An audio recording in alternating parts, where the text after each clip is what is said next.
Hindi pa huli ang lahat kasi meron kang babalikan. I always believe that your comeback will always be better than your setback. Dumating ka na rin ba sa point na pakiramdam mo isa kang malaking disappointment? Kasi wala kang usad, wala namang bago at walang nangyayari sa buhay mo. Yung tipong pagod na pagod ka na, pero hindi madaan-daan sa pahinga. Dear, I've also been there. While others know what to do, there I was, clueless about my future.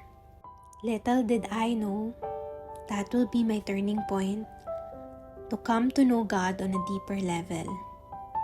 What I feel is lying to me. Disappointed ako sa season ko noon, pero hindi ako disappointment sa Panginoon. Your setback is your setup season. Sinetap yun ni Lord to bring you back to Him. Sinetap yun ni Lord para itama ka, kumalma ka, at magtiwala ka ulit sa Kanya. Divine setup yan ni Lord to teach you how to slow down and listen more. This might be the confirmation that you need to hear today. Nak, go back to me. With love and prayers, Noel.